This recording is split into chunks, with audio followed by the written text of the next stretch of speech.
Assalamualaikum warahmatullahi wabarakatuh. Halo Bunda sahabat Ainun. Semoga Bunda semuanya dalam keadaan sehat dan selalu bahagia ya. Kali ini Ainun akan membawakan cerita tentang rumah tanggaku yang hancur karena sepupuku dikhianati oleh suaminya sendiri karena fitnah kejam dari sepupunya. Seorang wanita yang dulunya hidup mewah harus kehilangan segalanya dalam sekejap. Rumah, status, dan harga diri. Dituduh selingkuh dengan sopirnya, ia diusir tanpa diberi kesempatan membela diri. Tapi, sebelum Ainun lanjut, absen yuk Bunda. Dari kota mana saja? Dan buat yang sudah like, komen dan subscribe semoga rezekinya dilancarkan ya. Yuk, langsung saja kita mulai kisahnya. Aku adalah istri yang mencintai suamiku sepenuh hati, tanpa syarat, tanpa ragu, dan tanpa jeda. Kami menikah 5 tahun lalu dalam sebuah pesta yang indah, di halaman belakang hotel dengan lampu-lampu gantung bergoyang lembut ditiup angin sore. Banyak yang bilang kami pasangan serasi, Dimas dengan pesonanya yang tenang, dan aku yang ceria serta penuh semangat. Bahkan fotografer kami kala itu sempat berbisik, kalian seperti diambil dari naskah film romantis. Dan entah kenapa, aku percaya. Hidup setelah pernikahan tidak selalu semanis kue pengantin. Itu sudah pasti. Tapi kami menjalaninya bersama. Saling mendengar, saling memahami, dan saling menenangkan saat badai kecil datang.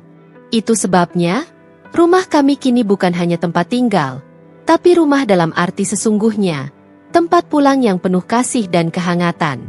Kami tinggal di rumah besar bergaya tropikal modern, di pinggiran kota, dengan taman kecil dan kolam ikan koi yang menjadi tempat favoritku untuk bersantai. Dimas membelikan rumah ini 2 tahun setelah kami menikah. Katanya, aku ingin kamu punya tempat di mana kamu bisa menanam bunga, dan anak-anak kita nanti bisa bermain tanpa takut debu jalanan. Aku tak pernah memintanya. Tapi dia tahu caraku mencintai hidup, dan mencintai hal-hal kecil yang sederhana. Baginya, kebahagiaanku adalah rumah yang sesungguhnya. Dan itu yang selalu membuatku merasa paling beruntung sebagai seorang istri. Di rumah ini, kami dibantu oleh 3 asisten rumah tangga yang semuanya sudah seperti keluarga sendiri. Bu Narti, yang sejak awal menikah sudah bersama kami, sering memijat pundakku jika melihatku terlalu lama di depan laptop. Jangan lupa istirahat, Bu. Cantik itu bukan cuma dari luar, tapi juga dari badan yang sehat, katanya sambil tertawa. Ada juga Mas Rudi, sopir kami, yang meski pendiam, selalu siaga kapanpun dibutuhkan. Ia tahu kebiasaanku belanja bulanan setiap tanggal muda, dan akan menyalakan AC mobil sebelum aku masuk, agar aku tidak kepanasan. Lalu ada Lilis dan Neni, 2 gadis muda yang rajin dan penuh hormat. Rumah ini hidup karena mereka. Dan aku selalu memastikan mereka bahagia tinggal di sini. Namun di antara semua penghuni rumah, ada satu sosok yang begitu sering hadir, Rani. Sepupuku. Kami hanya terpaut 1 tahun. Sejak kecil kami tak terpisahkan. Ketika ayahnya wafat saat kami masih SMP, ia tinggal beberapa bulan di rumahku, dan sejak saat itu, kami seperti saudara kembar. Tak ada rahasia antara kami. Tak ada jarak. Bahkan setelah kami tumbuh dewasa dan menjalani hidup masing-masing, ia tetap menjadi bagian dari hari-hariku. Rani sering datang ke rumah. Kadang seminggu, kadang berhari-hari. Ia membawa koper kecil dan senyum lebar. Seolah rumah kami adalah tempat pelarian dari rutinitas hidupnya yang melelahkan. Di sini aku bisa bernapas, katanya suatu malam sambil duduk di balkon lantai 2. Ada kamu, ada Dimas, dan suasana rumah ini seperti pelukan. Aku hanya menatapnya dengan senyum tipis.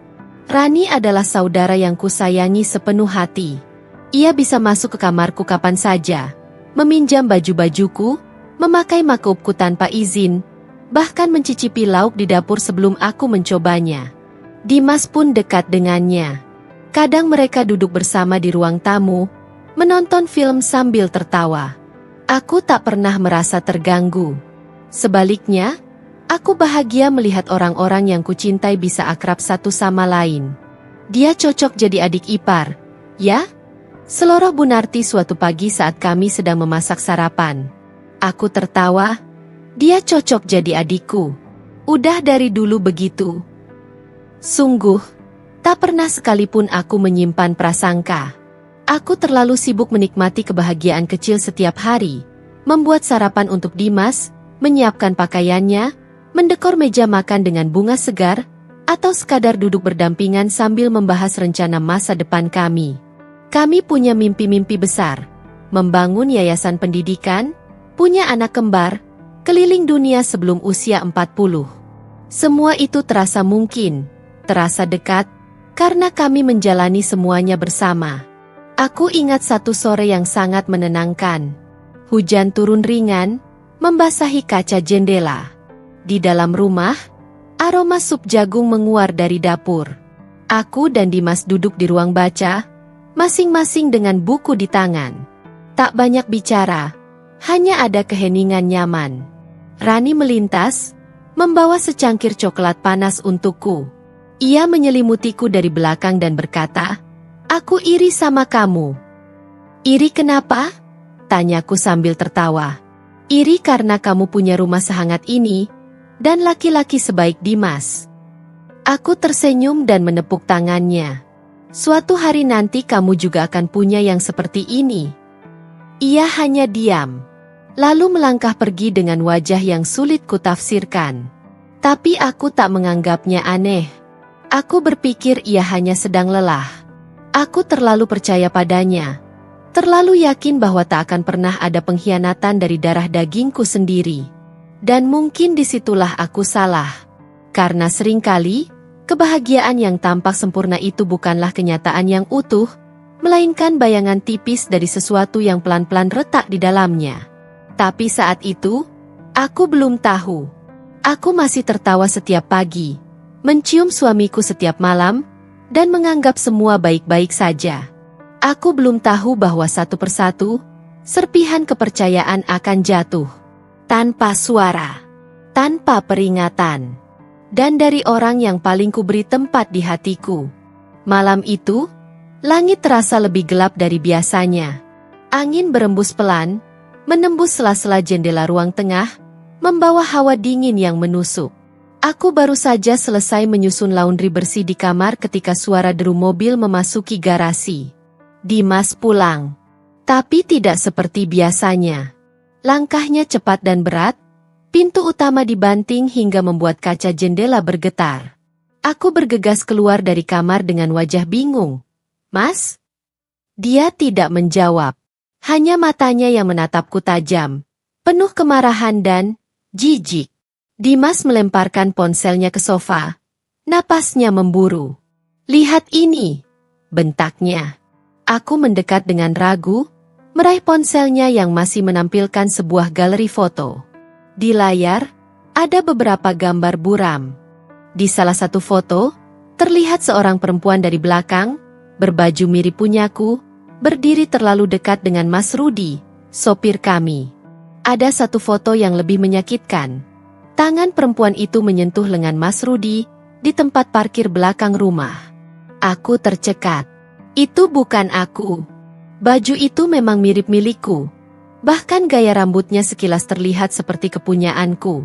Tapi aku tahu, aku bukan perempuan di foto itu. Aku tahu pasti. Itu bukan aku, Mas. Bisikku, mencoba tetap tenang. Dimas tertawa getir. "Bukan kamu? Kamu pikir aku sebodoh itu?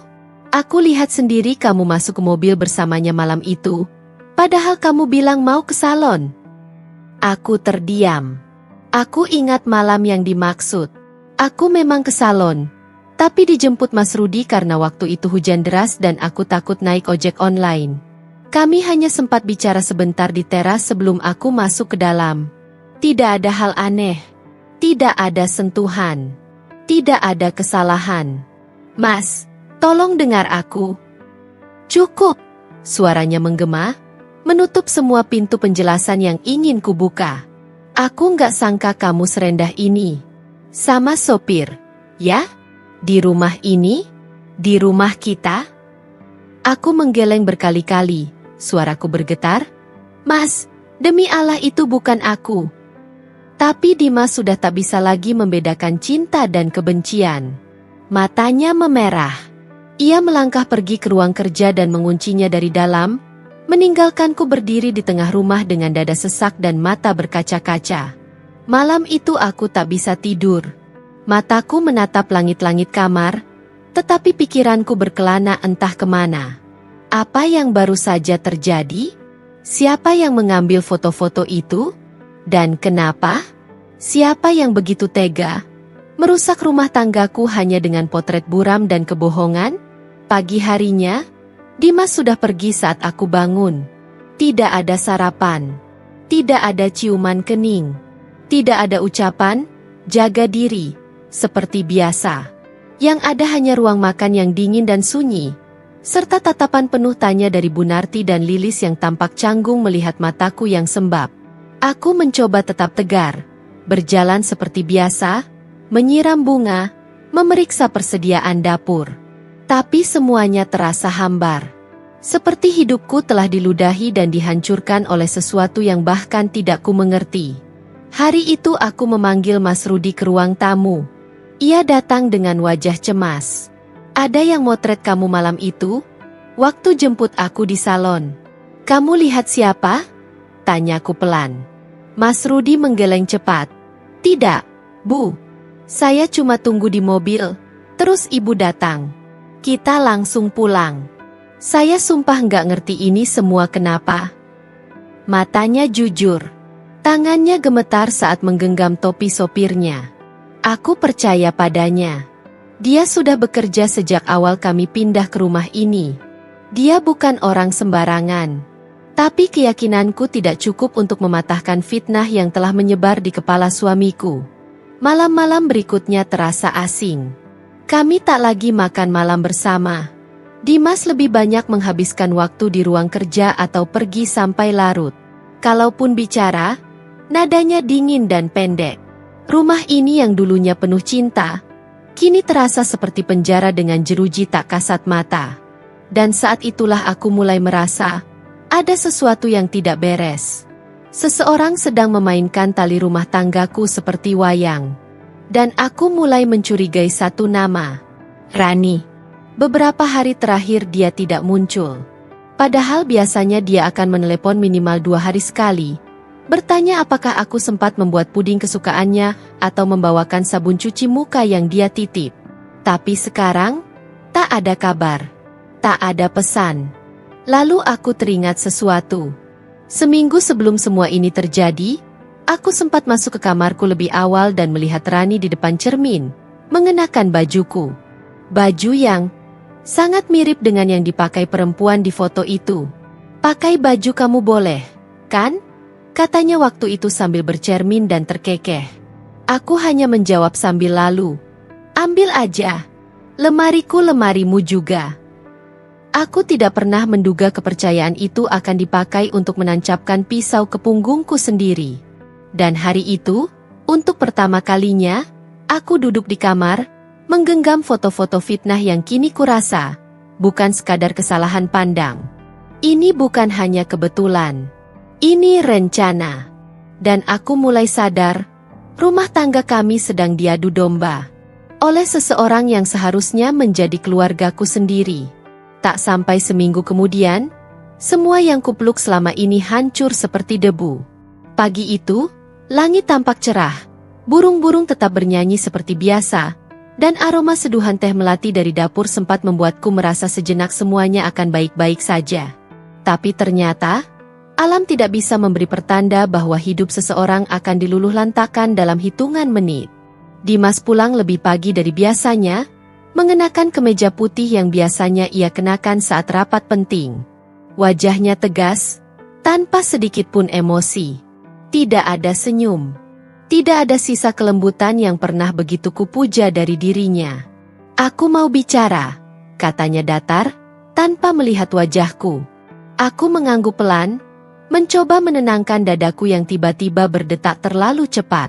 Kami duduk di ruang tamu, di sofa yang dulu kami pilih bersama, yang pernah jadi saksi tawa dan cerita tentang masa depan anak-anak kami yang belum sempat ada. Lalu Dimas mengeluarkan selembar kertas dari map coklatnya. Ia letakkan di meja, didorong pelan ke arahku. Surat cerai. Duniaku seperti diam sejenak. Apa maksudnya ini? Tanyaku nyaris berbisik. Tanganku gemetar saat mencoba menyentuh lembaran itu. Aku sudah pikirkan semuanya. Aku nggak bisa lagi hidup dengan perempuan yang mengkhianati aku. Meski kamu terus bilang kamu nggak salah, aku nggak bisa percaya. Kepercayaanku udah hilang, dan tanpa itu, apa yang tersisa? Napas terasa menyakitkan. Seolah paru-paruku menolak udara. Mas, tolong, jangan begini. Setidaknya beri aku waktu. Buktikan kalau semua ini salah paham. Pintaku lirih. Sudah cukup. Jangan tambah malu, katanya tajam. Aku nggak akan buat ini lebih buruk dari sekarang. Kamu bisa bawa barang-barangmu? Aku kasih waktu sampai sore ini. Sore ini. Rumah yang selama 5 tahun kutata. Setiap lukisan kupilih sendiri. Setiap sudutnya kupenuhi dengan cinta. Dan aku harus meninggalkannya dalam waktu beberapa jam. Aku terisak tanpa suara. Tubuhku terasa lemas. Lalu tiba-tiba langkah kaki terdengar dari tangga lantai 2. Rani. Ia turun dengan rambut sedikit berantakan, mengenakan piyama sutra, piyamaku. Air mataku belum sempat kering saat ia memelukku erat. Ya Allah, Kak, aku nggak nyangka semua akan sejauh ini. Maafin aku nggak bisa bantu apa-apa, ucapnya sambil menangis di bahuku. Tapi pelukannya terasa dingin. Dan saat aku menoleh ke wajahnya, aku menangkap sekilas, sangat singkat, sebuah senyum kecil yang membunuhku lebih dalam dari ucapan Dimas. Itu bukan senyum kasihan. Itu bukan simpati. Itu adalah kemenangan. Aku tahu, tapi tak punya bukti. Aku tahu, tapi mulutku terlalu lumpuh oleh rasa dikhianati. Dengan tubuh goyah, aku naik ke kamar. Setiap langkah seperti menapaki duri yang mengingatkanku akan semua kenangan. Tempat pertama aku dan Dimas duduk berbagi mimpi. Dapur tempat kami saling suap saat masakan terlalu asin. Kamar mandi tempat kami tertawa karena rebutan sabun. Semua itu tak berarti lagi. Aku mengepak pakaian seadanya. Setiap lembar baju seperti serpih kenangan yang harus kurlakan. Lilis datang diam-diam membantu. Matanya sembab. Ia tak sanggup berkata apapun. Hanya mengusap punggungku sambil menangis. Menjelang sore, aku menuruni tangga dengan koper kecil. Dimas tak terlihat. Tapi Rani ada di ambang pintu, berdiri dengan wajah penuh iba. Kalau butuh tempat, rumahku selalu terbuka buat kakak, katanya pelan. Aku tak menjawab. Aku hanya berjalan melewatinya, tanpa menoleh. Tak ingin melihat wajah perempuan yang darahnya sama denganku, tapi hatinya ternyata sehitam kabut malam. Di luar, hujan turun. Langit seperti turut menangisi keluarnya aku dari rumah yang dulu kuanggap surga. Tapi bukan hujan yang paling menyakitkan, melainkan kenyataan bahwa suamiku tak sedikit pun berusaha menahan langkahku. Tak ada pintu yang dibuka. Tak ada kata, maaf. Yang ada hanyalah pintu rumah yang perlahan tertutup di belakangku, meninggalkanku di tengah hujan, bersama luka yang bahkan belum sempat kubungkus. Dan di sanalah aku berdiri, basah kuyup oleh badai yang tak pernah kuduga datangnya. Bukan karena kesalahan, tapi karena fitnah yang dipelihara oleh orang yang paling kucintai. Aku kehilangan rumah. Aku kehilangan suami. Tapi yang lebih menyakitkan, aku kehilangan diriku sendiri. Siang itu terik menyengat. Asap knalpot bercampur debu jalanan mengepul di udara kota. Deretan kios sempit. Anak-anak kecil berlarian di gang, dan suara radio tua dari warung sebelah menjadi latar dunia baruku, kos-kosan sempit di pinggir kota, jauh dari lampu gantung kristal dan lantai marmer rumah mewah yang pernah kutinggali. Aku menatap kamar 2x3 meter ini. Dindingnya tipis, catnya mulai mengelupas di sudut. Ranjangnya hanya kasur tipis di atas kerangka besi tua yang berderit kalau bergerak sedikit. Tapi inilah satu-satunya tempat yang bisa kubayar dengan sisa uang tabunganku yang tak seberapa. Tabungan yang tersisa setelah semua rekeningku dibekukan atas nama sengketa harta Gonogini. Aku duduk di ujung kasur, menatap langit-langit yang retak-retak. Hidungku mencium aroma pengap bercampur kelembapan. Tak ada pendingin ruangan. Kipas angin kecil yang kugantungkan di dinding hanya berputar pelan, seperti malas menghiburku. Aku tak pernah membayangkan kehidupan bisa berubah secepat ini. Dulu, aku bisa memesan makanan hanya dengan satu panggilan. Kini, aku harus turun ke warung depan, menunggu antrian, dan menawar harga. Dulu, aku memilih baju dari lemari penuh merek ternama. Sekarang, aku mencuci sendiri pakaian 2 setel yang tersisa. Salah satunya baju rumah yang kupakai hari diusir dari rumah. Namun dari semua luka, hanya satu hal yang masih memberiku sedikit rasa hangat. Pak Indra, sopir kami. Beberapa hari setelah aku keluar dari rumah, dia datang menemuiku. Ia berdiri di depan kos dengan wajah lelah tapi teduh. Tangan kasarnya membawa tas kecil. Isi seluruh hidupnya kini hanya dalam satu ransel lusuh. Saya ikut ibu aja, Bu, katanya. Aku menatapnya, bingung. Saya nggak tahan di sana. Saya tahu betul ibu orang baik. Saya yang jemput ibu malam itu, saya tahu tidak ada apa-apa. Tapi mereka tuduh saya juga. Dimas bilang saya pengkhianat. Saya nggak bisa tinggal di rumah yang seperti itu. Air mataku jatuh saat itu juga. Di tengah semua pengkhianatan, satu-satunya yang percaya padaku hanyalah seorang sopir. Seseorang yang oleh orang lain dianggap rendahan, justru punya kemuliaan hati yang tak bisa diukur. Kami akhirnya menyewa 2 kamar berdampingan di kos yang sama. Aku membantunya membayar separuh, meski uangku sendiri pas-pasan. Dia membantu mengantar jemputku dengan motornya jika aku harus pergi mencari pekerjaan. Karena mobilku sudah dijual Dimas, atas nama harta milik bersama. Malam-malam kami penuh sunyi. Tapi bukan sunyi mewah dengan lampu temaram dan musik klasik. Ini sunyi yang menusuk, yang membuatmu mendengar suara tikus di loteng dan detak jantungmu sendiri yang penuh luka. Kadang aku terbangun di tengah malam, menggenggam bantal dan menangis dalam diam. Tak ingin Pak Indra mendengarnya dari balik dinding. Tak ingin tetangga kos tahu bahwa perempuan yang katanya dulu, Sultan, kini bahkan tak punya cukup uang untuk membeli tisu wajah. Hidupku dulu sempurna. Tapi ternyata, kesempurnaan itu palsu.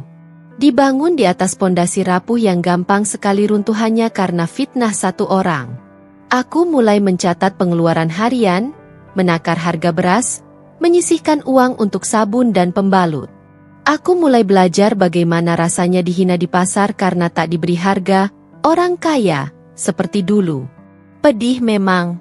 Tapi dari luka itu, aku mulai melihat dunia nyata. Dunia yang keras. Dunia yang tak mengenal belas kasihan. Namun dari semua itu, yang paling menghantui adalah Rani. Ia masih menghubungiku lewat pesan singkat. Kak, aku sedih lihat kakak seperti ini. Tapi semua ini takdir. Mungkin. Jangan benci aku, ya?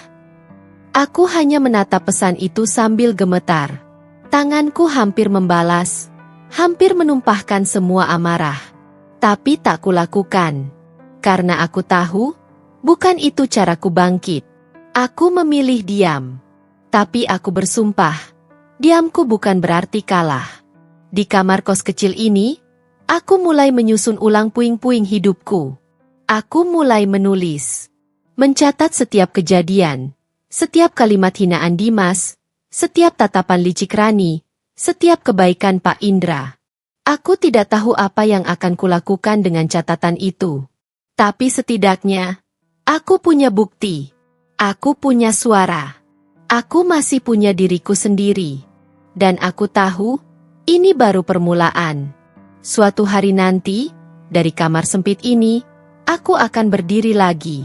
Bukan sebagai istri dari siapapun, tapi sebagai perempuan yang pernah dihancurkan, dan berhasil membangun kembali dunianya dengan tangannya sendiri.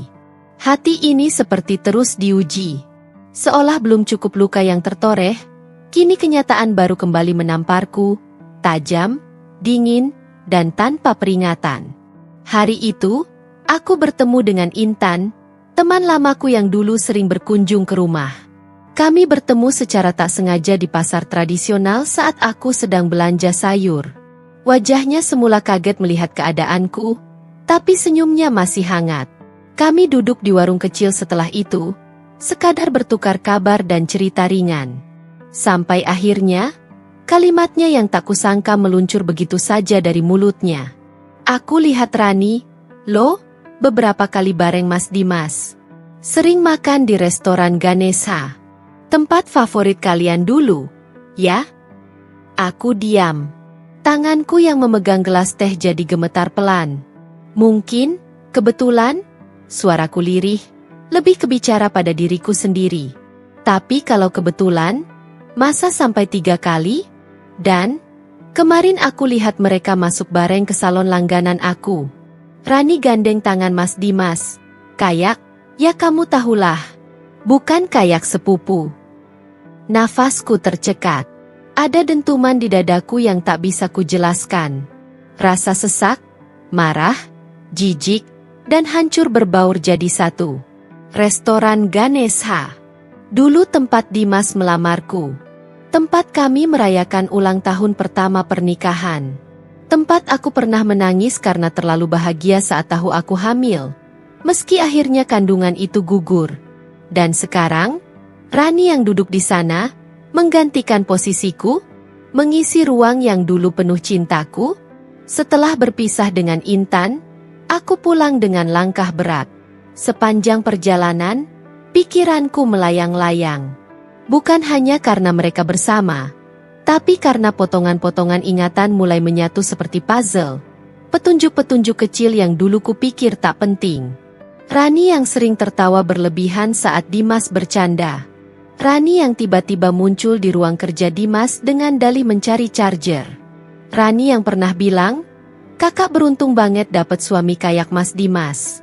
Ganteng, mapan, dan manis. Waktu itu aku hanya tersenyum. Bodohnya aku.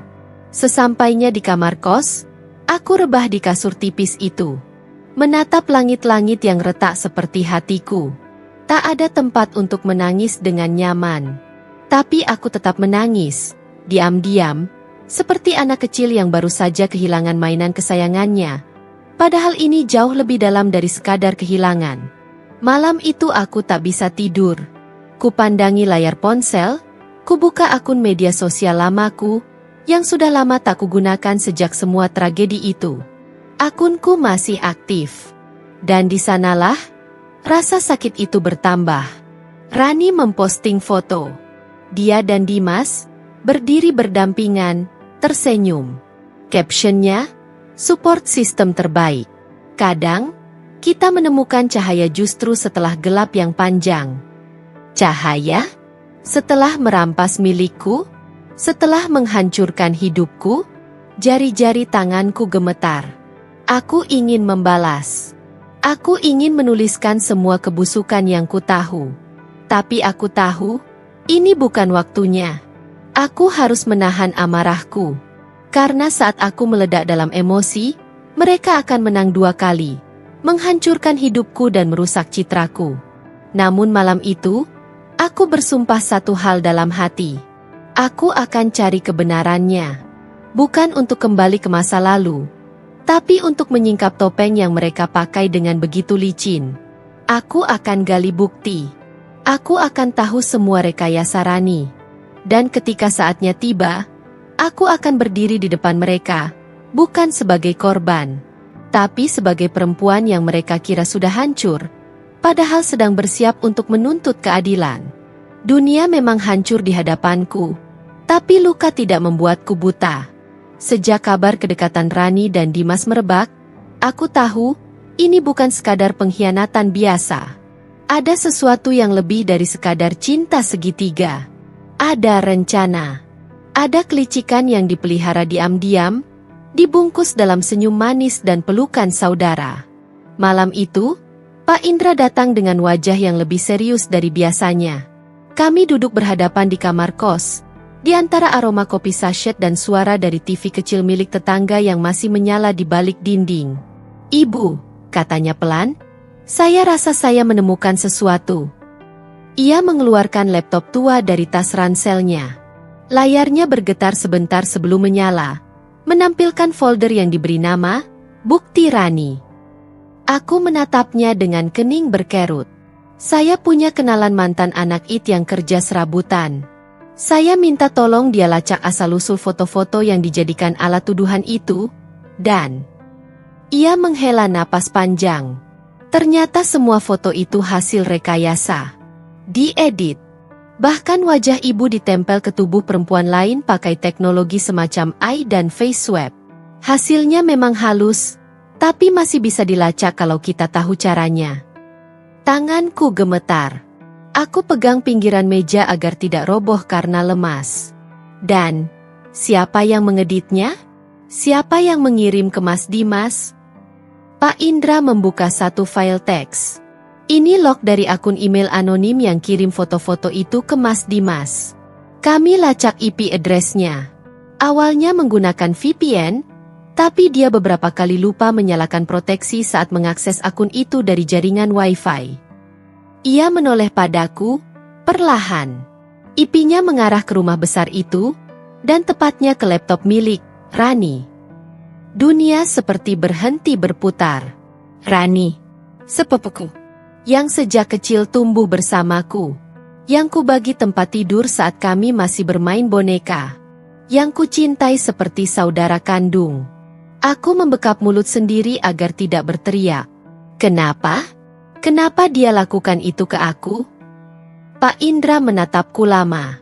Mungkin karena rasa iri yang terlalu dalam. Iri karena hidup ibu terlihat sempurna. Karena ibu punya Mas Dimas, rumah mewah, perhatian semua orang. Aku tertunduk. Semua momen saat aku dan Rani bersama berputar seperti film di kepalaku. Senyum-senyum palsunya, tangis-tangis buatan, pelukan hangat yang ternyata mengandung belati di balik punggungku. Ia tak hanya menghancurkan rumah tanggaku. Ia menghancurkan kehormatanku. Membunuh karakterku. Membuat orang-orang menjauh karena percaya aku perempuan murahan yang tidur dengan sopir sendiri.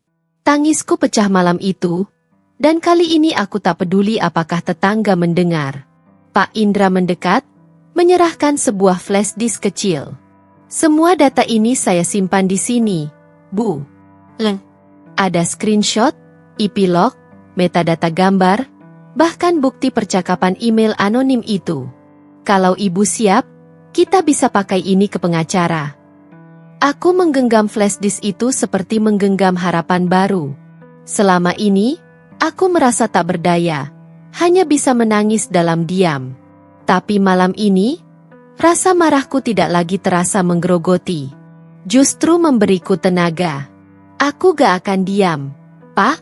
Aku akan tuntut mereka. Aku akan bersuara. Bukan demi balas dendam, tapi demi kebenaran yang mereka rampas dariku. Pak Indra mengangguk. Matanya berkaca-kaca. Apapun yang Ibu butuhkan, saya akan bantu. Aku menggenggam tangannya, sungguh-sungguh. Terima kasih, Pak.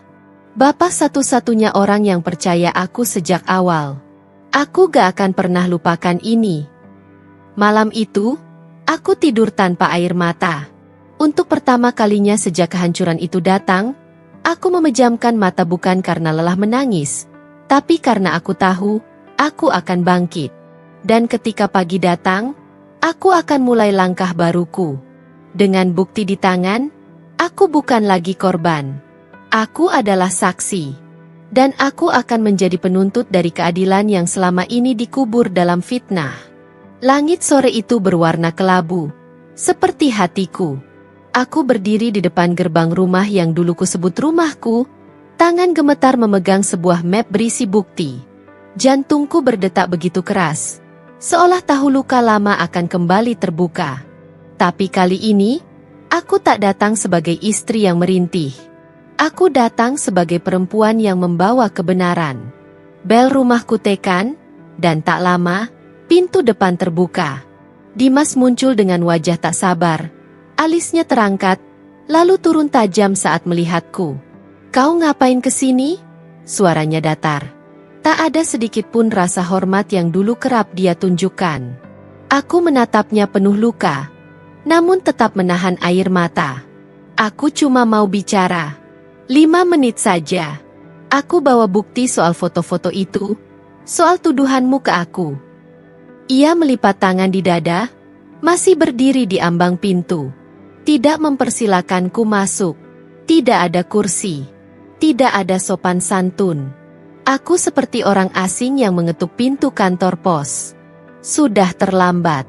Mau apa lagi sih kamu?" Katanya dingin.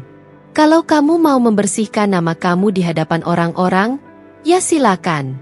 Tapi aku nggak peduli. Kita udah selesai."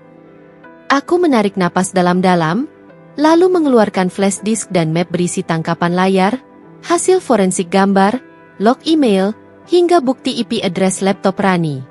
Ini semua bukti bahwa foto-foto itu palsu. Wajahku disunting. Fitnah itu direkayasa. Aku dituduh tanpa pernah didengar. Tapi sekarang aku punya bukti bahwa... Cukup. Dimas memotongku dengan suara meninggi. "Aku gak tertarik dengan karanganmu. Kamu cuma malu, ya?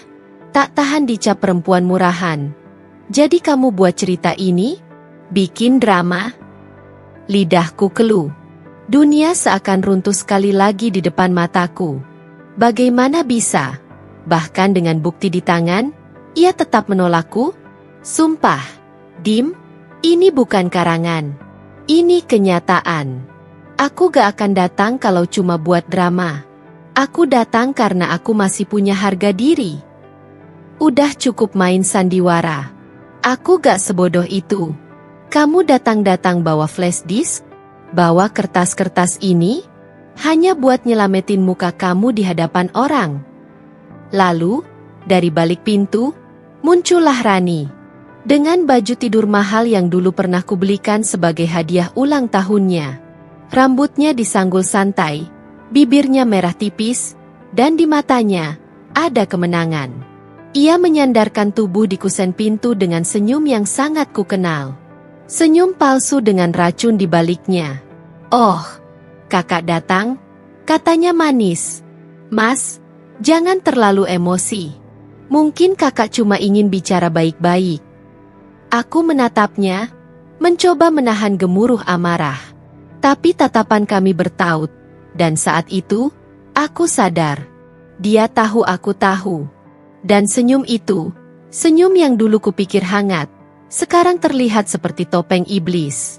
Rani melangkah mendekat, menyentuh lengan Dimas dengan lembut, seperti seorang istri yang menenangkan suaminya. "Biarkan saja, Mas. Kalau kakak merasa perlu memperjelas, kita dengerin sebentar." Dimas menggeleng. "Aku capek. Aku nggak butuh klarifikasi palsu. Aku nggak akan percaya apapun yang datang dari kamu." Aku berdiri mematung. Tenggorokanku kering. Tanganku yang membawa map mulai bergetar. "Sungguh, aku nggak mau apa-apa dari kalian. Aku nggak minta kembali. Aku cuma minta kebenaran. Aku difitnah. Dihancurkan. Kalian nggak bisa begitu aja lari dari semua ini." Dimas mendekat dan berkata, dengan tatapan yang lebih tajam dari silet, "Justru karena kamu dulu pernah kupercayai sepenuhnya, sekarang pengkhianatanmu itu lebih menjijikkan. Aku nggak butuh klarifikasi." Rani mendesah pelan, seolah bersimpati. "Kak, kalaupun kakak tidak bersalah, mungkin Tuhan punya cara sendiri untuk menunjukkan siapa yang benar. Tapi sekarang, semuanya sudah berubah. Kakak harus belajar menerima." Mataku memanas. Aku ingin berteriak. Aku ingin mencakar wajah itu. Tapi apa gunanya? Aku tak ingin merendahkan diriku lagi di hadapan dua manusia yang hatinya telah mengeras seperti batu. Aku memeluk mapku, menatap mereka dalam-dalam. "Terima kasih. Ya, karena hari ini, aku benar-benar yakin, aku pernah mencintai orang yang salah, dan mempercayai saudara yang salah. Aku berbalik pergi. Langkahku gontai, tapi penuh tekad. Air mata memang jatuh di pipiku, tapi bukan karena lemah. Air mata itu adalah penghabisan. Setelah ini, aku tak akan menangis untuk mereka lagi. Dan ketika aku menatap langit senja yang mulai merah, aku berjanji dalam hati. Mereka boleh menolak kebenaran hari ini. Tapi waktu akan berbicara. Luka ini akan menjadi senjata. Dan suara yang dulu mereka bungkam, akan menggema lebih keras dari apapun yang bisa mereka bayangkan. Hari-hariku kini dipenuhi tumpukan dokumen, suara klik mouse dari laptop tua Pak Indra, dan rapat-rapat kecil dengan seorang pengacara muda bernama Raka, lelaki idealis dengan mata tajam dan semangat keadilan yang belum pudar digerus sistem. Kita harus hati-hati. Kasus pencemaran nama baik dan fitnah dengan bukti rekayasa digital seperti ini memang bisa dibuktikan, kata Raka dalam pertemuan pertama kami di kantor hukumnya yang sempit namun rapi. Tapi lawan kita cerdik. Kita harus lebih cermat. Aku hanya mengangguk. Bukan karena ragu. Tapi karena terlalu lama aku membungkam suaraku sendiri. Tapi kini, suara itu mulai kembali. Didorong rasa ingin membela diriku yang dulu dibunuh tanpa pengadilan. Setiap malam aku dan Pak Indra begadang. Mengulang bukti, mencocokkan tanggal, mencetak tangkapan layar, dan mencatat kronologi kejadian. Tak jarang kami berdebat soal kata-kata yang tepat untuk dimasukkan dalam laporan. Tapi semua itu tidak membuatku lelah. Justru membuatku merasa hidup kembali. Bu, ini bukan cuma soal Rani dan Pak Dimas, kata Pak Indra suatu malam, sambil menyodorkan secangkir kopi sachet. Ini soal membuktikan bahwa perempuan yang difitnah bisa bangkit. Bahwa harga diri itu bisa direbut kembali, walau dirampas sekejam apapun. Aku menatapnya lama. Mataku berkaca-kaca. Terima kasih, Pak Indra. Bapak bukan hanya sopir, tapi sahabat, bahkan lebih dari keluarga. Ia tersenyum kecil. Saya cuma ingin lihat ibu berdiri lagi. Dengan kepala tegak, di tempat yang memang pantas ibu dapatkan. Kami akhirnya menyerahkan semua bukti ke pihak kepolisian. Raka mendampingi kami langsung ke kantor. Di sana, aku menggenggam map berisi bukti fitnah paling menyakitkan dalam hidupku, lalu meletakkannya di atas meja penyidik. Silakan periksa semuanya, kataku. Suaraku tak lagi bergetar. Saya bukan perempuan murahan yang dituduh tidur dengan sopir sendiri. Saya korban kebohongan yang dirancang dengan kejam. Dan saya menuntut keadilan. Petugas itu menatapku dengan sorot serius, membuka satu demi satu berkas. Dan saat ia mengangguk pelan, mengakui bahwa laporan kami lengkap dan layak diproses hukum, jantungku berdetak lebih tenang. Hari-hari selanjutnya berjalan penuh ketegangan. Tapi juga penuh harapan. Aku menyewa tempat kecil untuk membuka usaha catering rumahan. Tak besar, tapi cukup untuk memberiku rasa percaya diri kembali. Pelanggan pertamaku, pengacara Raka dan seluruh tim kecilnya. Kami makan di ruang sempit dengan gelak tawa sederhana, dan di tengah rasa capek, aku merasa hangat. Suatu sore, Raka datang membawa kabar. Polisi mulai memanggil saksi. Termasuk asisten rumah tangga yang kerja di rumah kamu dulu. Ternyata ada yang diam-diam juga mencurigai Rani sejak lama. Aku tertegun. Siapa? Namanya Mbak Minah. Katanya dulu pernah lihat Rani masuk kamar Dimas malam-malam waktu kamu lagi keluar kota. Tapi waktu itu dia takut ngomong. Sekarang dia bersedia kasih kesaksian. Hatiku tercekat. Jadi selama ini memang bukan hanya dugaanku saja. Aku berdiri di jendela kamar kosku malam itu. Menatap langit yang dipenuhi bintang samar. Udara malam menggigit. Tapi aku merasa hangat. Di balik semua luka ini, aku belajar satu hal.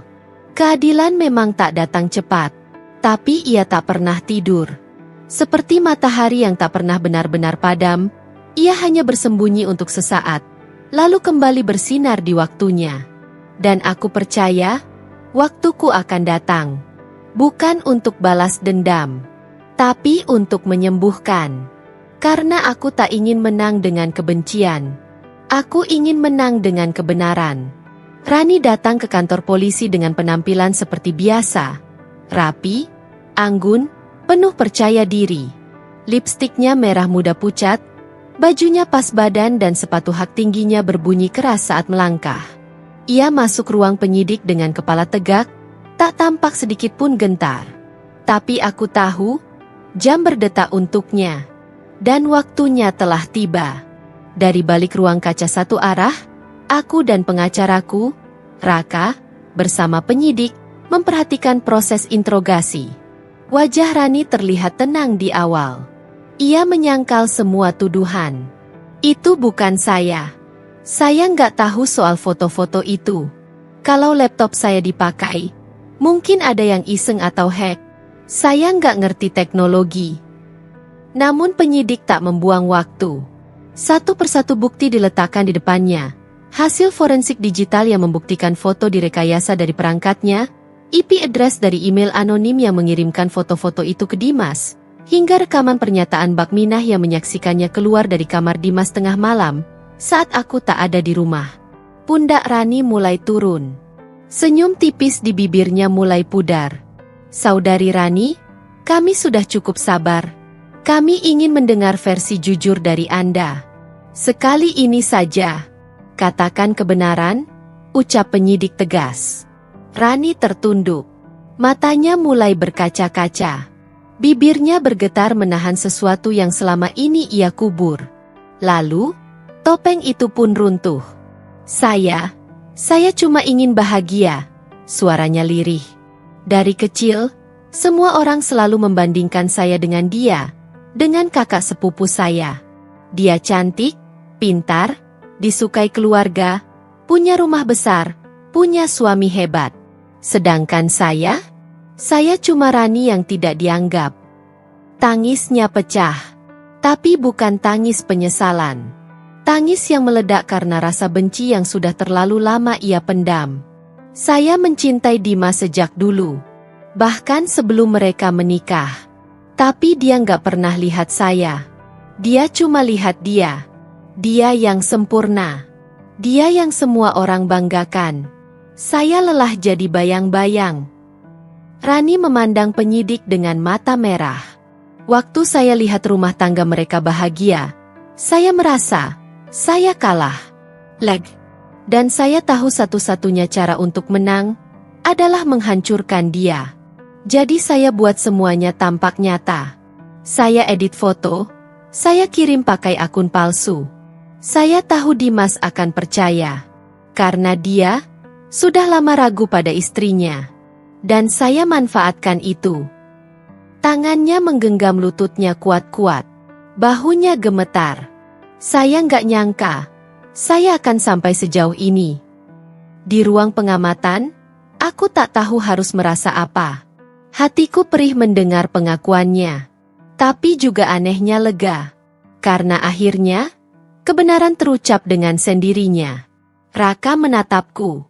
Pengakuan ini cukup kuat untuk menjatuhkan pasal pencemaran nama baik, fitnah, dan manipulasi digital. Bisa masuk pidana. Aku mengangguk perlahan. Tapi tak ada senyum di wajahku. Bukan karena aku belum puas, tapi karena ternyata, topeng yang jatuh itu tak hanya menunjukkan wajah Rani, tapi juga memperlihatkan luka besar yang kami warisi dari keluarga yang tak pernah adil sejak awal. Seminggu kemudian, sidang pertama dimulai. Media mulai meliput. Kasus ini menarik perhatian karena unsur rekayasa digital dan keterlibatan konflik keluarga. Di ruang pengadilan, aku duduk di kursi saksi. Mataku bertemu dengan Rani yang duduk sebagai terdakwa. Kali ini, ia benar-benar polos, tanpa riasan, tanpa hak tinggi, tanpa nama baik yang selama ini ia banggakan. Saat aku berdiri di depan hakim, menyampaikan kesaksianku, aku tak berbicara sebagai korban. Aku bicara sebagai perempuan yang bangkit dari reruntuhan hidupnya. Yang mulia, saya tidak datang ke sini untuk menuntut balas. Saya datang untuk membersihkan nama saya, nama seorang istri yang setia, yang dirusak hanya karena rasa iri. Saya berdiri di sini untuk semua perempuan yang pernah dihancurkan oleh fitnah dan ditinggalkan tanpa didengar. Seluruh ruang hening. Beberapa awak media mencatat cepat. Dan di sudut ruang, Rani menunduk. Tangan di wajah. Mungkin menangis. Tapi tak lagi kuhiraukan. Karena kini aku tahu. Jika topeng telah jatuh, tak ada yang bisa bersembunyi selamanya. Dan di antara luka-luka itu, perlahan, aku mulai sembuh. Karena cahaya kebenaran, meski lambat, akhirnya menyinariku kembali. Hari itu langit mendung. Awan menggantung kelabu seperti perasaanku yang tak lagi bisa didefinisikan dengan kata cinta atau benci. Aku baru saja pulang dari sidang lanjutan, berjalan pelan menyusuri gang kosan yang sempit dan basah oleh hujan semalam. Ketika kulangkahkan kaki di halaman kecil depan kamar, seseorang berdiri di sana. Payung biru di tangannya. Sepasang mata yang dulu ku kenal begitu dalam menatapku dengan ragu-ragu. Dimas. Ia tampak lebih tua dari terakhir kali kulihat. Rambutnya sedikit lebih tipis, lingkar matanya dalam dan kelam. Tak ada sisa arogansi yang dulu membungkusnya. Yang berdiri di hadapanku kini bukan pria penuh keyakinan, tapi lelaki yang kehilangan arah. Aku tahu aku tak pantas datang, katanya pelan. Tapi, aku mohon, izinkan aku bicara. Aku diam. Hati ini tak berdebar seperti dulu. Tidak juga marah. Hanya hening. Kami duduk di kursi plastik reot depan kamar. Angin bertiup pelan, membawa aroma tanah basah dan kenangan yang enggan pergi. Dimas menatapku lama sebelum akhirnya membuka suara. Aku salah. Terlalu salah. Aku biarkan diriku dibutakan oleh kecemburuan yang tidak pernah kau tanamkan. Aku percaya pada fitnah, pada kebohongan, tanpa pernah memberi kesempatan untukmu menjelaskan. Suaranya bergetar. Ia membuka tas kecil, mengeluarkan map biru berisi salinan bukti-bukti yang sudah kukumpulkan bersama Raka dan Pak Indra. Aku baca semua ini. Semuanya, bahkan saksi-saksi yang kini bersedia bicara. Dan aku merasa seperti pria paling bodoh yang pernah hidup. Aku menarik napas dalam. Hati ini berkecamuk, tapi tidak ada air mata yang keluar. Waktu aku lihat Rani mengaku, aku sadar. Yang hancur bukan cuma kamu, tapi aku juga. Aku kehilangan istri yang setia, rumah tangga yang indah, dan diriku sendiri. Aku tak minta kau kembali. Aku tahu aku tak layak, tapi aku mohon maafkan aku. Ia menunduk. Suaranya pecah. Tangis itu keluar dengan sendirinya. Seperti hujan yang tak bisa dicegah turun dari langit yang sesak. Aku menatapnya lama. Dulu, mungkin aku akan langsung memeluknya. Dulu, mungkin aku akan menangis bersamanya, dan percaya semuanya bisa diperbaiki. Tapi waktu dan luka telah mengubahku. Dimas, suaraku tenang. Kau pernah jadi dunia bagiku. Tapi dunia itu kau hancurkan sendiri tanpa tanya, tanpa ragu. Aku memulai dari nol, sendirian. Aku membangun diriku dari puing-puing yang kau tinggalkan. Dan sekarang, setelah aku bisa berdiri lagi, kau datang membawa penyesalan. Ia terisak. Aku tahu aku keterlaluan. Aku menggeleng pelan. Aku tidak membencimu. Karena benci hanya akan mengikatku pada masa lalu. Tapi aku juga tak bisa mencintaimu lagi. Cinta itu sudah mati. Dan aku tidak mau menghidupkan mayatnya. Ia menatapku dalam diam. Air matanya mengalir seperti anak kecil yang kehilangan mainan kesayangan. Tapi aku tetap tenang. Tak ada dendam, tak ada amarah. Hanya kesadaran penuh bahwa luka yang kuterima telah menjadikanku lebih kuat dari sebelumnya. Terima kasih, kataku. Bukan karena kau datang, tapi karena kau pernah menghancurkan hidupku. Dari situ aku belajar bahwa tidak ada yang lebih setia dari diriku sendiri. Terima kasih untuk pelajaran hidupnya. Dimas bangkit perlahan. Tak ada lagi yang bisa ia katakan. Ia hanya berjalan menjauh. Payungnya bergoyang diterpa angin sore, langkahnya gontai. Dan aku duduk di sana sendirian. Tapi kali ini bukan karena ditinggalkan, melainkan karena aku memilih untuk berdiri sendiri. Di balik luka yang sembuh perlahan, aku tahu, penyesalan yang datang terlambat tidak butuh pintu. Ia hanya akan berdiri di luar dan mengetuk selamanya. Pagi itu aku bangun dengan semangat yang berbeda. Tak ada lagi dering alarm mewah dari smart home, tak ada juga aroma kopi yang dibuatkan asisten rumah tangga. Tapi ketika aku membuka jendela kamar kosku dan menghirup udara pagi, aku merasa bebas.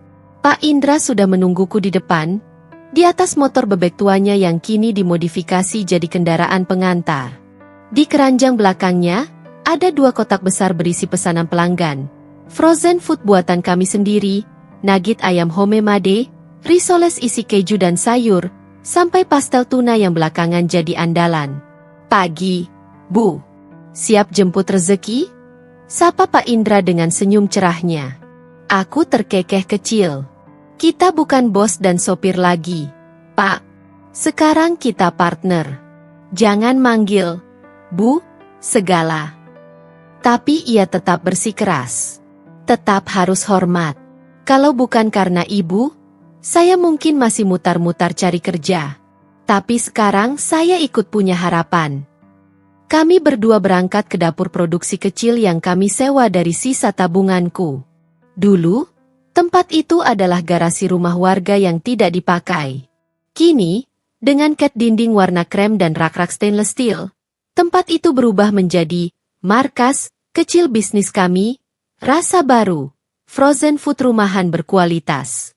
Awalnya hanya 2 atau 3 pesanan per minggu dari tetangga dan teman-teman kos. Tapi sejak seorang influencer kuliner lokal mengulas pastel tuna kami di TikTok, pesanan meledak. Tiap pagi dapur kecil kami penuh aktivitas. Bunyi blender, wajan mendesis, oven menyala, dan suara tawa, ya, tawa, yang dulu lama menghilang dari hidupku. Aku belajar mengelola pembukuan, membuat konten sederhana, bahkan ikut kelas online tentang manajemen usaha kecil. Aku tak hanya sibuk secara fisik, tapi jiwaku juga mulai penuh. Tidak lagi kosong seperti dulu ketika duduk di ruang mewah tapi merasa sendirian. Di suatu sore, setelah mengantar pesanan ke pelanggan tetap kami di perumahan elit, aku duduk di taman kecil di pinggir kota.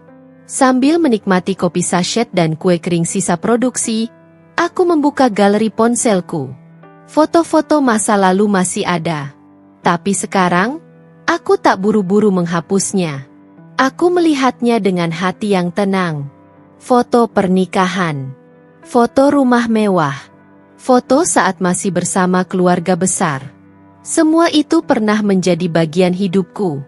Tapi mereka bukan seluruh hidupku. Hidupku adalah apa yang kulalui sekarang. Saat aku berjuang, saat aku berdiri sendiri, saat aku membuktikan bahwa bahagia tidak butuh validasi dari siapapun kecuali diriku sendiri. Pak Indra duduk di sampingku, menyeruput teh botolnya. Ia memandangku sebentar, lalu berkata, "Dulu saya lihat ibu seperti patah. Tapi sekarang saya lihat cahaya itu kembali."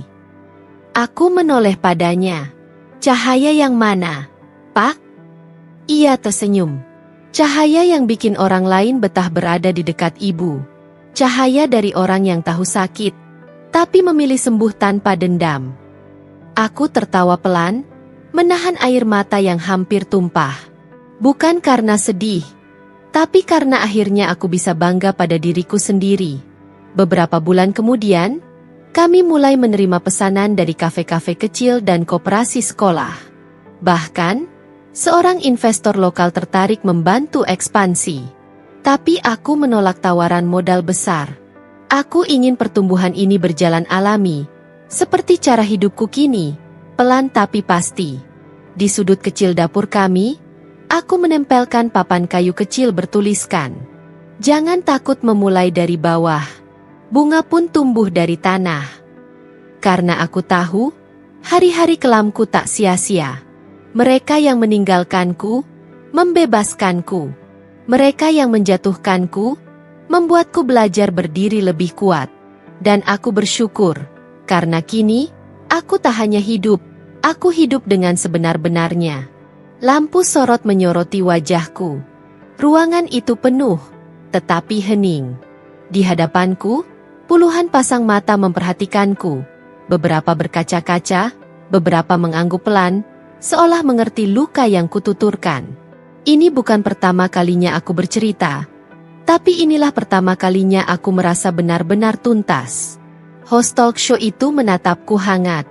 Apa yang ingin ibu sampaikan kepada semua perempuan yang mungkin sedang berada di titik paling terendah dalam hidupnya? Seperti yang pernah ibu alami dulu. Aku tersenyum. Senyum yang dulu pernah hilang, tapi kini hadir dengan tenang dan penuh makna. Aku pernah menjadi istri yang dicintai, lalu dikhianati. Aku pernah punya segalanya, lalu kehilangan semuanya. Tapi dari reruntuhan itulah aku membangun hidup yang baru, yang justru lebih bermakna. Kadang, pengkhianatan datang dari orang yang darahnya paling dekat. Tapi dari sanalah aku belajar menjadi perempuan kuat, bukan untuk membalas, tapi untuk bangkit dan menang. Tepuk tangan memenuhi studio. Tapi bukan itu yang membuat dadaku hangat, melainkan tatapan seorang gadis muda di baris kedua. Ia menatapku dengan mata berkaca-kaca, seolah berkata, "Terima kasih karena sudah bertahan."